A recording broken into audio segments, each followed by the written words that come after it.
أهلا وسهلا فيكم، معاكم فرح الحميدي. واليوم في فيديونا هذا راح يكون موجه للمصممين الداخليين أو الانتيريور ديزاينرز اللي ودهم يفتحون مكاتبهم أو مشاريعهم الخاصة لمزاولة هذه المهنة. لكن راح أعطيكم 10 نصائح ونقاط مهمة تحطونها بالاعتبار قبل ما تفتحون مكتب الخاص فيكم بالتصميم الداخلي. أولا دائما تذكروا لما تيجون تخطون هذه الخطوة إنه يكون عندكم مكتبكم الخاص، ترى هذه مو هواية، خلاص تعدت مرحلة الهواية. ووايد مهم إن أي شخص يبي يزاول هذه المهنة كعمل حر إنه يكون عنده كل التراخيص القانونية عشان يزاول هذه المهنة. لأن أنا شخصيا ما أبي أتعاقد مع شخص فريلانسر. ليش؟ ما أحس إن في شيء يقيد هذا المصمم معاي. ماكو أي مكتب أقدر أرفع عليه قضية لا سمح الله إذا صار في أي مشكلة، ما أقدر أحاسب لأن هالشخص ممكن يروح وما أدري وينه. لكن لما تكون أنا كعميلة قاعدة أتعاقد مع شركة أو كيان حقيقي متواجد بالعقد، يكون العقد المبرم بيننا يكون أقوى، فأنا كعميلة أكون واثقة ومرتاحة أكثر. فحاولوا أن يكون لكم أوراق قانونية، تراخيص قانونية، عشان عملائكم يكونوا مرتاحين واثقين فيكم زيادة. رقم 2، شوي مترددة أقول لكم هذه النصيحة وراح أقول لكم ليش الحين. حطوا باعتبار أن أول ما تبتدون في مشاريعكم الخاصة أو تأسيس مكتبكم الخاص، أن أغلب المشاريع اللي راح تبتدون فيها راح تكون نوعا ما مجانية. دائما أفضل أني ما أستخدم كلمة مجانية، لكن أبي أوصل لكم الفكرة. المشاريع اللي نبتدي فيها محتاجينها عشان نبدي نخلي الناس يعرفون مهاراتنا، ذوقنا، أفكارنا. فإذا من البداية رفعت أسعاري، احتمال كبير وايد صعب إني أسوي بورتفوليو. بورتفوليو هو الشيء اللي أوريه حق الناس عشان يشوفون شغلي شنو. لا نشتغل مجاني، لكن خلينا نقدم خدمتنا مجانية. لكن لما بننفذ هذا التصميم أو ننفذ هذا المشروع، العميل يدفع الكوست بس، تكاليف من غير أي أرباح. ليش؟ لأن هذه راح تساعد إن العميل نحصل عملاء بالبداية. لكن كونوا أذكياء باختيار هذه المشاريع.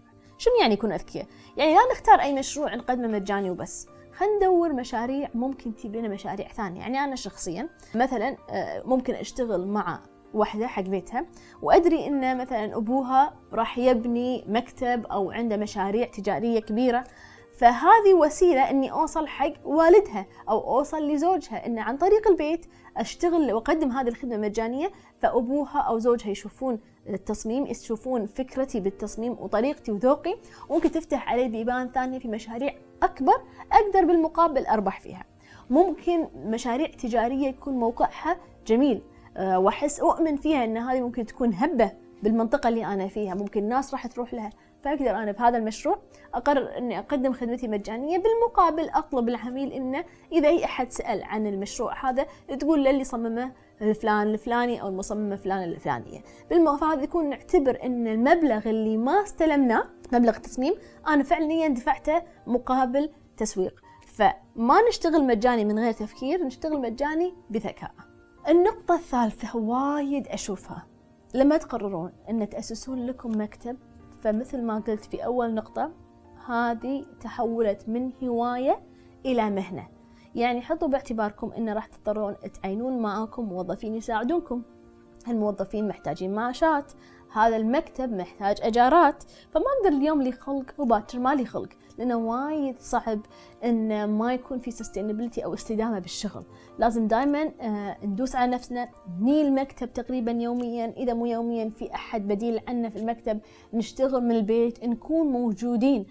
صعب إن نبتدي مشروع ونشيل إيدنا عنه، خاصة مشاريع المشروع مثل هذا اللي هو مكتب هندسي. ممكن أنا أسوي أي مشروع ثاني وأحط له مدير وخلاص، لكن بالتصميم الداخلي الناس بتيكم أنتوا، تبيكم أنتوا المصممين اللي أنتوا فتحتوا المكتب، فتواجدكم بالمشروع مهم لغاية ما المكتب يشيل نفسه ويوقف على ريله، ويصير عندكم مهندسين تثقون فيهم، مهندسين يعكسون ذوقكم، عندكم نفس الفكر، عندكم نفس التوجه. ديك الساعة ممكن تشرفون أنتوا على المشاريع من فوق، والفريق اللي عندكم يكمل باقي المشاريع ويكمل التعامل مع العملاء. رقم 4، ممكن صعب إن نحطها بالبداية، لكن لازم نحط في بالنا إنها ضرورية في مشوار الشغل، يكون لنا هوية. وأنا ما أقصد بالهوية يعني اللوجو ولون اللوجو وشكل اللوجو، لا، ان الواحد لما يقول مثلا المكتب الفلاني هو متخصصين بالمطاعم، المكتب الفلاني هو متخصصين بالمشاريع التجارية، هذا المصمم متخصص في البيوت، وخطه واحد، مو اشتغل كل الستايلات. وفعلا هو ذكاء وشطار ان الواحد متمكن في كل الستايلات، لكن حلو ان احنا يكون عندنا اودينس واحد او عملاء معينين نعرف من هم. مثلا انا عملائي هم عملاء هم اصحاب البيوت اللي يحبون الستايل المودرن، انا مثلا عملائي هم اصحاب القصور اللي يحبون الستايل الكلاسيك، انا عملائي المطاعم، مطاعم بستايل معين. كذي بسهولة الناس توصل لكم وتعرفكم. خلاص ندري أي أحد يبي مطعم يروح حق فلاني، أحد يبي مطعم بالستايل الفلاني يروح حق المصمم هذا. فهذه الهوية اللي المفروض تكون عندكم. قلت لكم البداية صعب إن نأسسها من أول يوم، لأن ممكن حتى أنتم قاعدين تدورون عن الهوية هذه ما تدرون ميولكم وين. أنا ابتديت بالبداية سكني، وكنت أعتقد أني أنا راح أكمل بالسكني، لكن مع الوقت حسيت أن لا، أنا أفضل المشاريع التجارية لأسباب مختلفة ممكن نتكلم عنها في فيديوهات قادمة. لكن هذه الهوية المفروض الواحد يأسسها حق نفسه، بحيث أن الناس تعرف هذا الشخص شنو يشتغل وشنو ستايله. هاي تاخذنا للنقطة الخامسة، كونوا على دراية منو عملائكم، منو الناس اللي تدورونها، منو التارجت أودينس.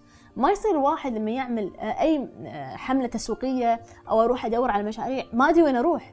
إذا أنا مشاريع تجارية فممكن أي مول ببلش يطلع أروح أطور علاقاتي مع الأشخاص اللي مسؤولة عن الأجارات بالمولات هذه، منو المسؤول عن هذا الجناح الجديد اللي مثلا فيز ثاني بالمول قاعدين ينفتح، عشان يبدون يسوون recommendations أو يقترحون اسمي حق المشاريع الجديدة أو المحلات الجديدة راح تفتح بالمول. كذي أنا أعرف شلون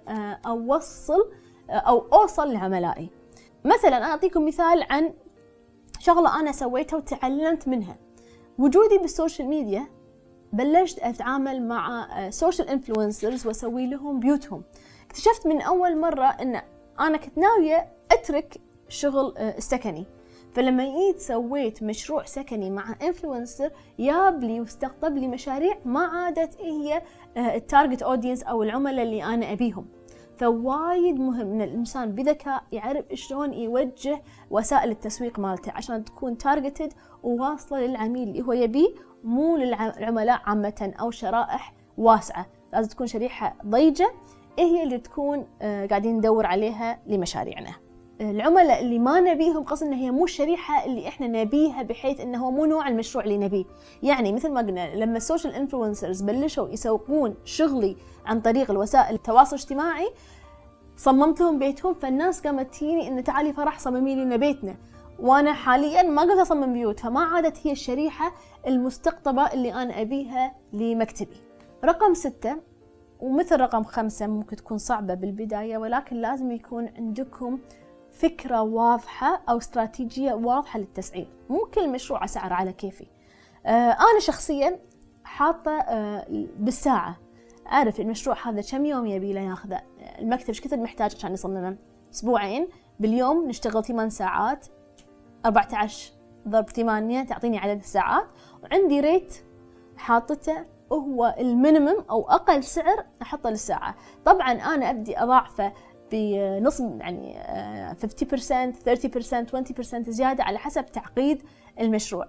إذا المشروع جديد معقد ممكن الساعة هذه تصير ضرب 1.5. إذا وضع الموقع اللي راح نشتغل عليه معقد محتاج حلول وايد، ممكن هم نضرب هذه الساعة ب1.5 أو 2. لكن لازم يكون عندنا بيس واحد. في ناس تسعر على المتر المربع، في ناس تسعر بالساعة، وفي ناس تسعر على حسب كل مشروع يختلف. واعتقد هني الضعف. القوة ان الواحد يكون اسعاره واضحة، ما يصير عندكم اشكاليات بين عملاء مختلفين، ما كل واحد يقول ايش معنى وليش، وانتم وقت التسعيرة واضحة عندكم، ما تحتاج صعوبة انكم تسعرون. فهذه تعجل تقديم عروض الاسعار، ولما انا اقدر اقدم عرض سعر بسرعة فيكون عندي اولوية على مصممين ثانيين. رقم 7 لازم يكون عندكم موقع يعني اللي أقصد فيه ويب سايت. هذا الويب سايت الشخص ممكن يدخل عليه يعرف منو أنتوا، شنو ستايلكم، شنو المشاريع اللي قاعد تشتغلون فيها. مو مهم هذا الويب سايت يكون معقد ووايد حلو، لأن فعلا البحوث قالت إنه ما وايد يعكس قرار الشخص إنه يشتغل معاكم ولا لا. مشاريعكم اللي فيها هي اللي تحدد إذا هذا العميل مستعد يتواصل معكم ولا لا. لكن مهمة لأن راح يعرفون طريقة التواصل معكم، رقم تليفونات، إيميل، ساعات العمل، وممكن تكون ويب سايت ويكون معاها هم أكاونت على السوشيال ميديا، لأن كلنا ندري شلون الإنستغرام سهل الوصول لكل المشاريع اللي موجودة عندكم في المنطقة. ورقم 8، لازم يكون عندكم استراتيجية تسويقية. أعتقد تكلمنا عن التسويق بالفقرات بالنقاط اللي فاتت، ولكن لازم أنا أحدد متى راح أسوق، متى الوقت اللي لازم أسوق فيه، حق منو راح أسوق وشون راح أسوق. لأن اليوم التنافس صار وايد كبير، خاصة في مجال التصميم الداخلي. صار في وايد مكاتب، صار في وايد فريلانسرز وأشخاص يشتغلون بروحهم من البيت، وهذا كله قاعد ياخذ من السوق، ما قاعد يوزع الشغل بين السوق. فلازم نكون احنا وايد أذكياء بالتسويق. بالتصميم الداخلي في مهارة وايد حلوة بسهولة توصل لقلوب الناس. طالما انتوا قدرتوا توصلون حق متابعينكم، ممكن تستخدمون السوشيال ميديا عن طريق البلوج، سناب شات أو انستغرام، ان انتوا عندكم خبرة بنصايح تقدمونها، حتى لو تجيبون صور من الانترنت تعكس أذواقكم، فشي يصير عندكم شريحة تتابعكم، هم ممكن يكونون potential clients أو عملاء ممكن يكونون معاكم بالمستقبل. فالتسويق شيء وايد مهم، ولا نعتقد إنه كل واحد راح يثبت نفسه وخلاص، لا، حتى اختياركم لنوع المشاريع وموقع المشاريع هو وسيلة من وسائل التسويق. وطريقة ثانية حق التسويق اللي هي بوينتر، اللي هي نقطة رقم 9، نبني علاقات. لازم نكون موجودين في إيفنتات اللي تصير، الندوات، السمينارات اللي تتكلم عن التصميم، نثبت وجودنا، نبدي نتعرف على ناس ثانيين في هذا المجال. لأن إحنا كلنا نبدي إذا عميل ياني وما حسيت إنه ستايلي ممكن أقترح عليه مصممة ثانية. أبني علاقاتي مع الموردين، لأن الموردين ممكن يجيبون لي مشاريع.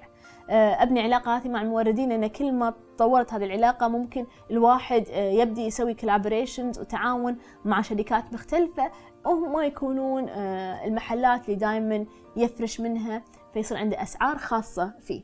فالعلاقات العملية جدا مهمة في مجالنا، منها تعطينا عملاء جدد، تربط علاقاتنا مع الموردين، وتربط علاقاتنا وتقوي علاقاتنا مع المصممين. ما يصير نتخيل ان احنا قاعدين في قاعة بروحنا ما لنا شغل باللي قاعد يصير حوالينا. واخر نقطة وتكلمت فيها وايد، ان العمل الحر مو سهل. لما نيجي نشتغل راح نضطر ان نقعد مع عملاء، نقعد مع مقاولين، نقعد مع موردين، نقعد مع مهندسين ومصممين معانا بالفريق، نجاوب على إيميلات، نحضر ندوات، نحضر سمينارات، نحضر إيفنتات مهمة في مجالنا، نحتاج نشتغل في مواقع، نشتغل في مكتب مهم. إحنا بالنهاية بشر وعندنا الوقت الخاص فينا، كان عندنا أسرتنا، عندنا علاقاتنا الاجتماعية، فوايد مهم إن نحدد هذه الأوقات ونحترم أوقاتنا وما نخلي الموضوع يطلع عن السيطرة. لأن إذا طلعت عن السيطرة وحسينا وقتنا كله محطوط في شغلنا فقط، راح يصير شيء اسمه البيرن اوت، راح ننهار، ولما ننهار راح نحس بإحباط، ولما نحس بإحباط راح نحس إن إحنا ما سوينا شيء وهذا كله ما له أي قيمة. لكن بالفعل هو إحنا أنجزنا وسوينا، وسبب البيرن اوت والانهيار هو اللي خلى عيننا ما تشوف هذا النجاح. فممكن الواحد ينسحب في أوقات مو مفروض ينسحب فيها. طالما نعطي نفسنا وقت وندري إن هذا الشعور عمره ما راح يروح. أي أحد يشتغل بالعمل الحر دائما راح يحس إن عليه ضغط. دائما ندري إن كلنا نفس الشيء، وكلنا نحس إنه مضغوطين، وممكن شخص ما يبين إنه مضغوط لأنه عنده إدارة وقت أحسن منكم، ممكن شخص ما يبين إنه مضغوط لأنه عنده فريق يشيل عنه. فلازم إحنا نعطي نفسنا وقت وندري إن الشغل مو سهل، ونسوي اللي علينا كل يوم، نهتم بروحنا، لأن إذا انهرنا كل شيء راح يكون شكله فاشل.